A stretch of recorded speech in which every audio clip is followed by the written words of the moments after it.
Election 8 फरवरी को हुए थे। कल 1 महीना हो जाएगा 8 मार्च को। जो इलेक्शन एक्ट है उसके तहत इलेक्शन कमीशन की पाबंद है, उसकी जिम्मेदारी है कि 14 दिन के बाद फॉर्म 45 को वेबसाइट पे जाएगा। कल आपने देखा होगा कि मुख्तलिफ मीडिया ने भी इस बात को चैनलाइज किया और बहुतों ने इसको टेलीकास्ट किया कि ये तो महीना पूरा हो रहा है, फॉर्म 45 क्यों अभी तक जो है डिस्प्ले नहीं हुए। ये एक आईनी हुक्म है, ये एक कानून की खिलाफ वर्जी है। इलेक्शन कमीशन फॉर्म 45 को कब तक छुपाएगा? फॉर्म 45 सामने लाना इलेक्शन एक्ट 2017 में है, वो रूल्स में है।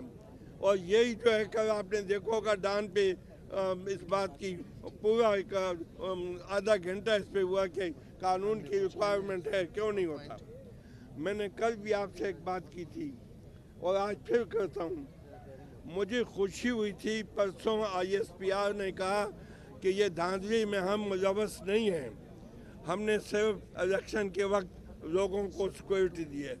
मैं परसों से परेशान हूँ कि ये जो कर्नल और मेजर साहिबान रात के 2-2 बजे RO के ऑफिस में आए थे, ये कौन थे? इनकी तहकीकात की जाए। ये आर्मी इनको डिसोन करती है। ISPR कहता है ये हमारे आदमी नहीं थे, तो ये कौन थे? किसने पाकिस्तान की आर्मी की यूनिफॉर्म पहन के फॉर्म 45 की बजाय फॉर्म 47 उल्टे इशू किए और फिगर्स को चेंज किया?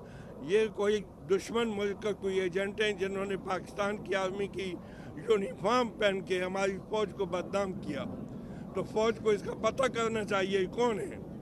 ये इंडिया के एजेंट हैं, ये यहाँ पे कोई फ्रॉडिये हैं, इनका पता करें।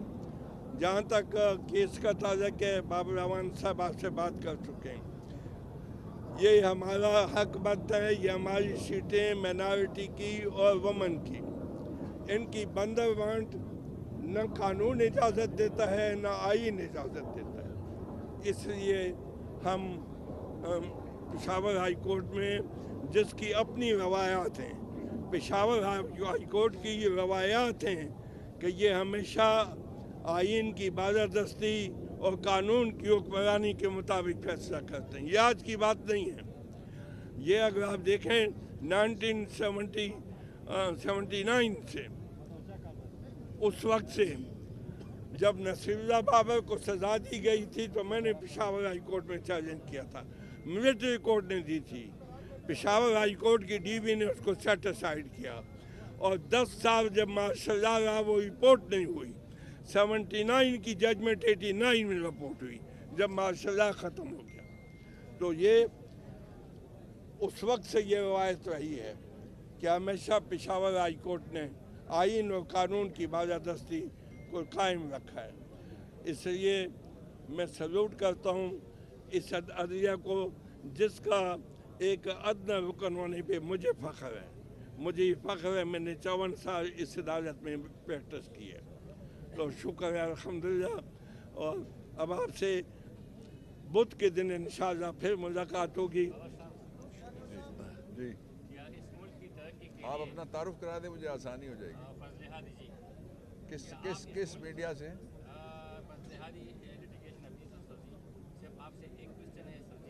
किस किस लिटिगेशन ऑफिसर। अच्छा, लिटिगेशन ऑफिसर। नहीं, पहले मैं जर्नलिस्ट को जर्नलिस्ट आज आपने पेशावर हाई कोर्ट ने जो आपको दिनाई में आप नहीं समझते कि पाकिस्तान तहरीक इंसाफ 11 अक्टूबर से 9 तारीख की महरूम रही? ये पहला सवाल। अगर उनको नहीं मिले, उनको बाकायदा तौर पर डिक्टेटोरी चलने वजाहत नहीं की हमें तो पहले से अक्सरियत हासिल है, तो PTI बुनियादी तौर पर 11 इलेक्टोरल वोट से महरूम है। पहला सवाल ये, क्या यहाँ पर PTI के साथ ज्यादती? ये पहला सवाल है। दूसरा सवाल है, आप लोगों ने गलत नहीं, एक सवाल करें ना, एक सवाल करें फिर दूसरा करें। सेकंड भी सुन ले। जो दूसरा सवाल है वो सुनी क्या, कौन सा में शमूलियत इख्तियार करके कुछ मिला भी नहीं है। अच्छा, दोनों सवाल मैं समझ गया हूँ। یہ آپ کے سوالوں کا ایسنس یہ ہے کہ پی ٹی آئی نے یہ زیادتی کی اور پی ٹی آئی نے وہ زیادتی کی. یہ جو الیکشن ہوا ہے اس میں زیادتی کا آغاز کا ایک پیٹرن ہے پورا.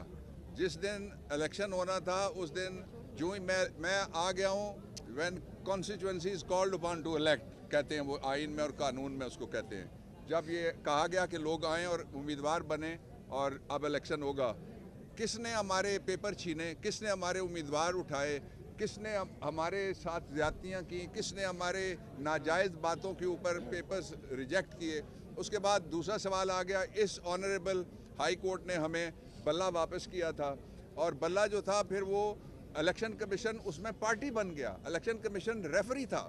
وہ کس نے الیکشن کمیشن کو بھیجا کہ جا کے آپ پی ٹی آئی کے خلاف پارٹی بنے؟ ریفری کبھی آپ نے میچ کھیلتے ہوئے دیکھا ہے سوائے ان کرکٹ میچز کے جن میں نواز شریف جم خانہ لاہور میں کھیلا کرتا تھا, ان کے علاوہ کہیں نہیں.